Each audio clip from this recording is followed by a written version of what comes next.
Today I'm going to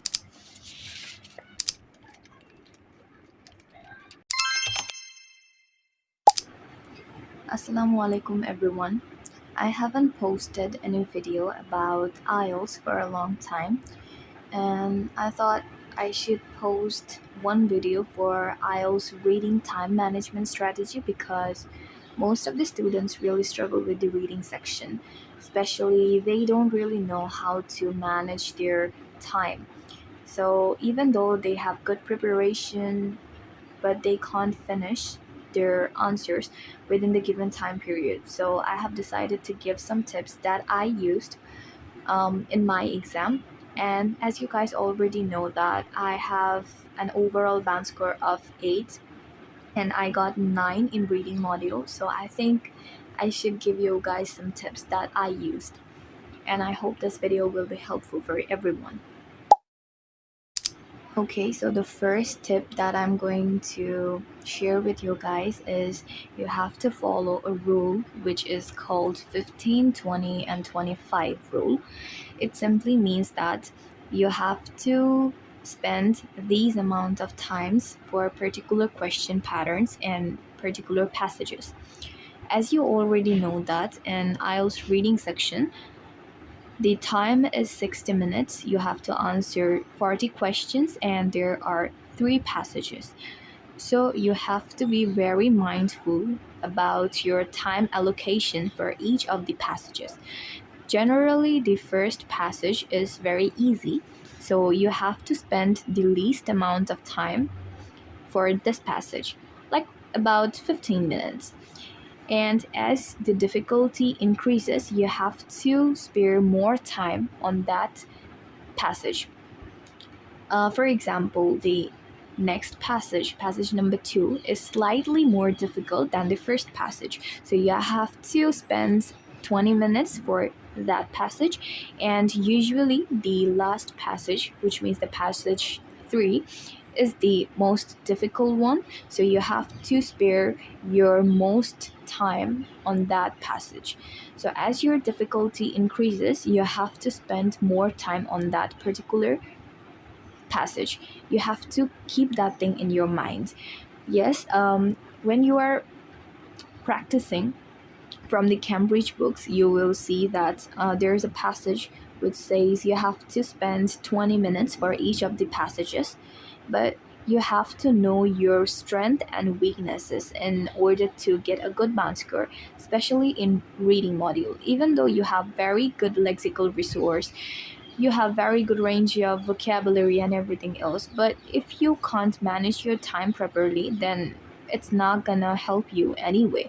So you have to know your strength and weaknesses in order to perform better, especially for the reading module. So you can follow this rule. I also did this one, and I hope this will save you some time. The next one is you have to tackle the easy questions first.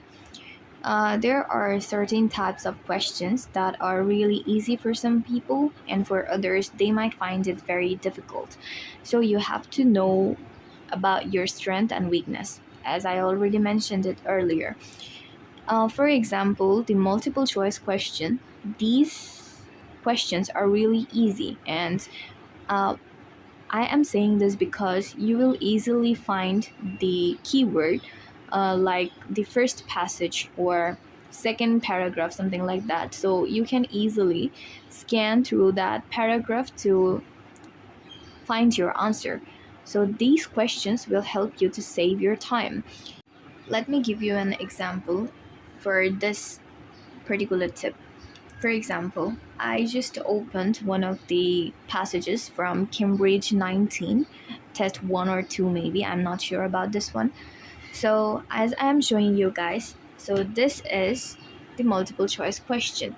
And you guys already know that in multiple choice question, you will see that what point does the writer make about misinformation in the first paragraph. So our key point is the first paragraph. So when you are highlighting this text, it means that all you need to do is read and scan through the first paragraph in order to find your answer for this particular question.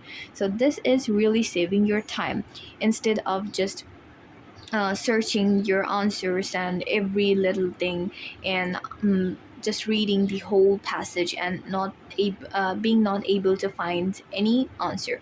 So instead of doing that, you should start with those question patterns which will help you to minimize your time, like the multiple choice questions. In each of the questions you will see um, keyword which will help you to allocate your answer. Like in this one, what is the writer doing in the fourth paragraph? So our key point is the fourth paragraph. We all we need to do is read the fourth paragraph to get the answer. So this will help you. And for other questions like true false not given, in this particular type of question, you don't really know in which paragraph this statement is already mentioned. So you have to read the whole paragraph.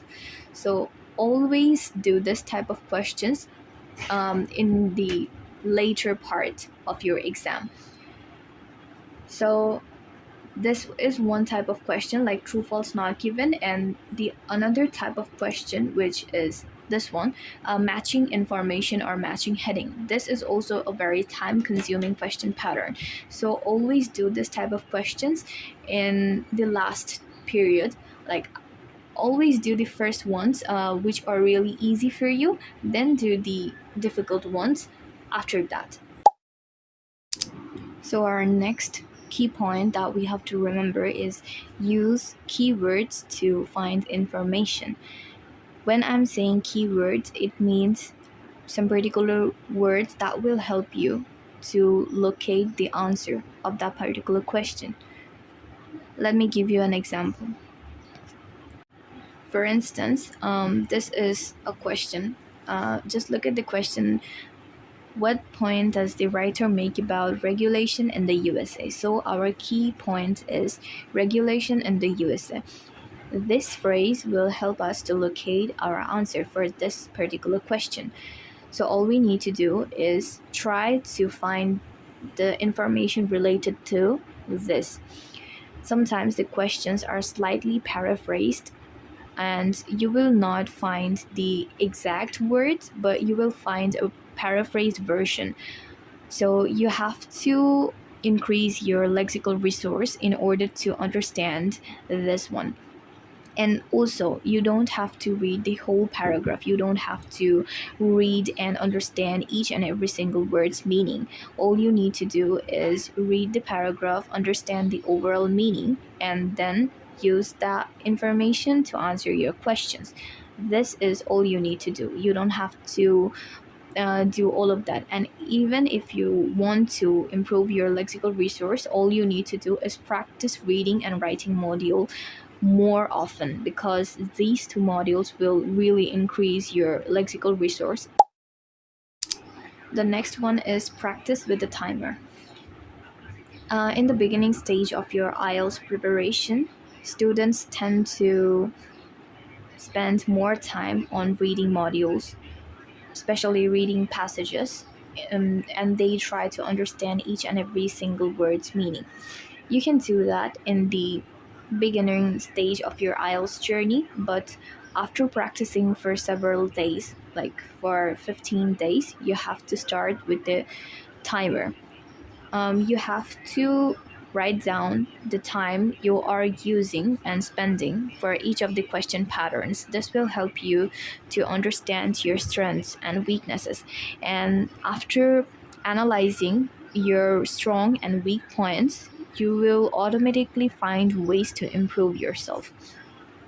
For example, I always recommend students to use this website, which is called Ingovate IELTS. So here you can easily find questions for each of the parts. Like, as you can see, there are some parts, separate parts, and like questions as well. Multiple choice questions, matching information. You will find each question patterns to practice. So if you are really weak in one particular question pattern, you can practice that to improve yourself.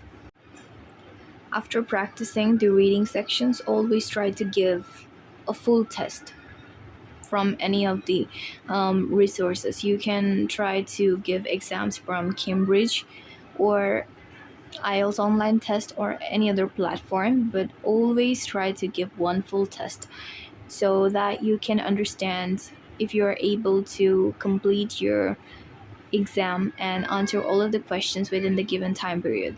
So always do that. And after some time, you will notice improvements. Your reading speed will increase, and you will see that you are able to finish your answers and also the whole test even before the given time period. Um, and one thing that I noticed that I already mentioned that I used to follow the 15, 20, and 25 rule. So after practicing each and every single day, in my main IELTS exam, I was able to finish my exam before 15 to 20 minutes. I was able to do that. So if you practice every day, your reading speed will automatically improve. Your lexical resource will also improve. So all you need to do is practice. That's the only thing that I can tell you guys. Reading is all about practicing. This section and IELTS writing section, these two are intertwined. So you have to read as much as you can. If you want to improve your reading module, you have to solve these questions. The next one is don't get stuck on one question.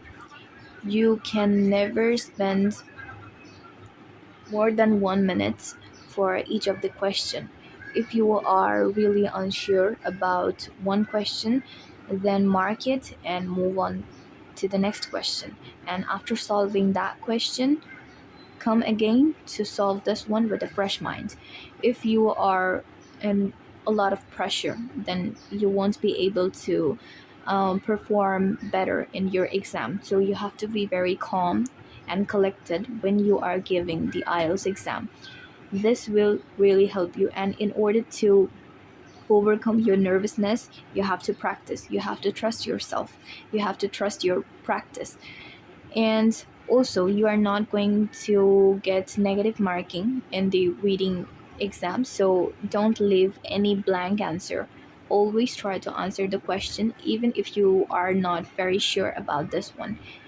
Who knows, maybe your gut instincts were right and the answer that you wrote, even if you feel like that was not the correct answer, maybe it was the right one.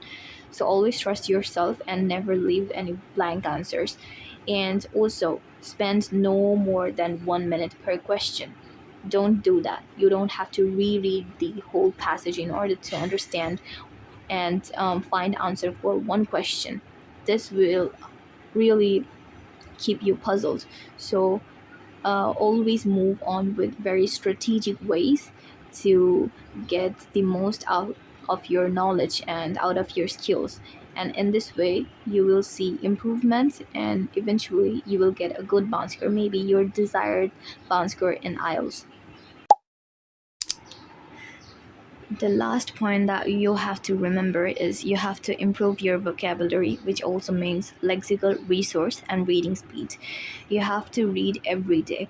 This can be about anything. You can read articles, some texts, or magazines, something like that, but always try to practice from IELTS style passages. At the first time, at the beginning stage of your IELTS preparation journey, you have to focus on the Cambridge ones. These questions are really the standard form of the main IELTS exam. So always start with Cambridge Cambridge ones. Then after solving all of the Cambridge ones, then you can proceed with anything. And also, when you are practicing this IELTS reading passages, you have to learn the topic based vocabulary as well. Like when you encounter a topic or a word that is unknown, you don't have any idea about this one, you never saw it before, Google it, or most of the time I use Google Translation to do this. When you search that one word, you will find synonyms and the word meaning of that particular word. And in this way, you are not only getting the meaning of one word, you are also getting to know more words, more synonyms. This will help you to improve your vocabulary, and you can also implement those words in your writing section as well. You guys already know that in IELTS writing section, you have to use very formal tone. The more advanced words that you are using in your writing section, the better your outcomes will be. So always try to improve your vocabulary. And even after giving your IELTS exam, never stop learning. It's a language. It's not about just an exam. It is going to help you in the long run, because in this era, all we most of the time we have to communicate with others in English because it's an international language. Even though it is not my native language, I always make my videos in English, especially for the IELTS section, because people from all around the world are giving the IELTS exam or any kind of English proficiency test. So I make these videos in English so that people from all around the world, I don't know if they're seeing it or not, but if only one person is also seeing this one, they can get some helpful informations from my videos. So I always do this. And also when I am making these videos, I am also practicing my English, and day by day I will see improvement as well. So never stop learning. Even after giving your IELTS exam, always read some articles or anything that you can find in English. This will help you in the long run, trust me. So, this is all for today. And if you are unsure about any particular topic, feel free to comment down below. I will try to make a separate video to explain your problems. So, see you in the next video, and all the best for your IELTS exam.